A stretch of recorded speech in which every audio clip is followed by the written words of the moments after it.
சார்லாம் உட்கார வச்சிருந்தீங்களா? முடிச்சுட்டு பேசின பிறகு இறக்கிறீங்களா? இந்த நல்ல நிகழ்வை தூங்குவதற்காக என்னை அழைத்த கர்மா யோகி ட்ரஸ்ட் அதன் நாயகனாக விளங்கும் பிரசன்னகுமார் அவர்களே, இந்த அமைப்பின் அனைத்து பிரிவுகளிலிருந்து வந்திருக்கும் தொண்டாளர்களே, பற்றாளர்களே மற்றும் சமூக சேவர்களே, இந்த விழாவில் பங்கு கொள்ள இருக்கும் தெய்வ குழந்தைகளான மாணவ மாணவர்களே மற்றும் ஏனைய பெரியவர்களே, தாய்மார்களே, உங்கள் அனைவருக்கும் எனது வணக்கத்தை தெரிவித்துக் கொள்கிறேன். இப்படிப்பட்ட ஒரு நல்ல நிகழ்வுகளை எடுத்து நடத்துறதுக்கு ஒரு நல்ல மனசு தேவை. அந்த மனசுக்கு சொந்தக்காரராக இருக்கக்கூடிய பிரசன்னா அவர்களையும் அவர் கூட இருந்து பணியாற்றுக்கும் நண்பர்களுக்கும் எனது வாழ்த்துக்களையும் நன்றியும் தெரிவித்துக் கொள்கிறேன். என்ன கேட்டிங்கன்னா, இன்றைக்கி ஒருத்தவங்களையாவது நம்ம நல்லா இருக்கிறவங்களே பிள்ளைங்களை வீட்டில் நம்ம கண்காணிக்கிறதுக்கோ அவங்கள நல்ல கல்வி கொடுத்து அவங்களுக்கு பல விதத்தில் நம்ம உறுதுணையாக இருந்தாலும் அவங்களாம் சரியான தரத்தோடு வளர்கிறாங்களான்னு பார்த்தீங்கன்னா, இன்றைக்கி நிறைய குழந்தைங்க பிள்ளைகள் வளர்ந்த பிறகு அவங்களுடைய தனித்தன்மையை மறந்துடுறாங்க.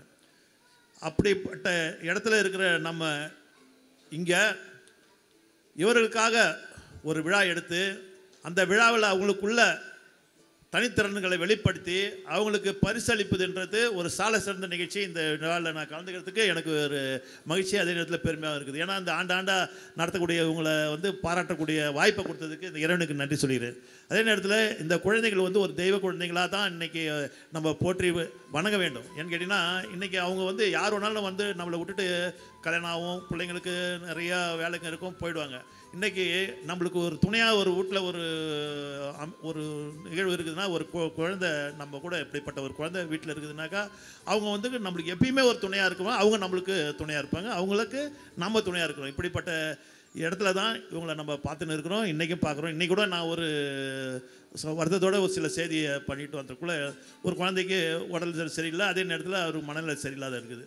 அப்போ அவங்க அம்மா பார்க்க முடியல. அப்போ இந்த பகுதியில் இந்த பிள்ளைய பார்த்துக்கக்கூடிய ஒரு அமைப்பு இல்லை. அதாவது அந்த மாற்றுத்திறனாளியாக இருக்கக்கூடிய அந்த குழந்தைக்கு மனநலம் பாதிக்கப்பட்டுக்குது. மனநலம் பாதிக்கப்பட்டால் அதை வீட்டில் வச்சு வளர்க்க முடியாத ஒரு சூழ்நிலை சென்னையில் இருக்குது. அதுக்கு ஒரு லெட்டர் கொடுக்குறோம். நான் நல்லா இருக்கிற குழந்தைங்களே நம்மளால் வளர்க்க முடியணுக்குள்ளே இப்படிப்பட்ட ஒரு அமைப்பெல்லாம் ஏற்படுத்தி இவங்களாம் அதை பாதுகாத்து இந்த பிள்ளைங்களுக்கு ஒரு தனித்திறனை கொடுத்து அதே நேரத்தில் அவங்கள ஒரு உலகுக்கு ஒரு நல்ல ஒரு நோக்கத்தை வெளிக்காட்டுற விதமாக அவங்களெல்லாம் இன்றைக்கி போற்றி போகக்கூடிய இடத்துல நம்ம நிற்கிறது பெருமைக்கூடிய விஷயம். ஏற்கனவே நான் கூட ஒரு ஸ்கூல் இது மாதிரி நடத்தின்னு இருந்தேன். எப்படிப்பட்டன்னா பாலாலியா அதாவது குழந்தைங்க பிறக்கக்குள்ள காது கேட்குற திறனை கம்மியாக இருக்கும். அவங்கள நம்ம ஒரு வயசுலேயே 1.5 வயசுலேயே கண்டுபிடிச்சிட்டாக்கா அவங்கள பேச வைக்கலாம். அவங்களுக்கு தேவையான இந்த கருவியை பொருத்தி அவங்களுக்கு நார்மல் ஸ்கூலில் அனுப்பிச்சு படிக்க வைக்கக்கூடிய ஒரு நிறுவனத்தை எனக்கு ஒருத்தவங்க சொல்லி அதை நான் டேக் ஓவர் பண்ணி நடத்தினேன்.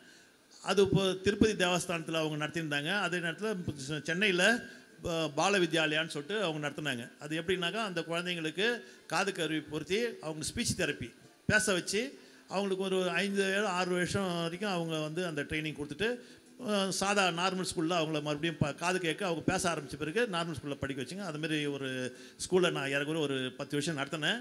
ஆனால் இது மற்ற மாவட்டங்களில் இல்லாமல் இருந்துச்சு. பண்ருட்டி, நெய்வேலி, மரகாணம் இது மாதிரி தமிழ்நாட்டில் ஒரு சில பகுதியில் இல்லாமல் இருக்கிறதுனால நம்ம பாண்டிச்சேரியை நோக்கி நிறைய பேர் இந்த ஸ்கூலில் ஒரு 50-60 பேர் என்னுடைய நிர்வாகத்தில் இருந்து அந்த ஸ்கூலில் படிக்க வச்சுருந்தாங்க. அது நாளடைவில் இப்போ அந்த ஸ்கூலு இப்போ எப்படின்னா அந்த பிள்ளைங்க குறைஞ்சிட்டாங்க. அவங்களுக்கு தேவையான வசதியெல்லாம் அந்தந்த பகுதியிலே ஏற்படுத்தி கொடுத்தனால இன்றைக்கி இந்த புதுச்சேரியில் அந்த வாய்ப்பு இல்லை, அந்த தேவைப்படலை. இன்னும் இருக்கிறவங்க ஒரு சில பேர் இந்த சதே போன்ற ஸ்கூல்லாம் அங்கே சேர்த்து இன்றைக்கி படிக்க வச்சு அந்த பிள்ளைங்கள்லாம் இன்றைக்கி நல்ல நிலையில் இருக்கிறாங்க. அதனால் நான் ஏன் சொல்ல வரேன்னாக்கா, இதற்கெல்லாம் ஒரு உள்ளம் வேண்டும். அதுக்கு இந்த நல்ல உள்ளங்களை நான் வாழ்த்து சொல்லி பெருமையுடையும். நன்றி, வணக்கம்.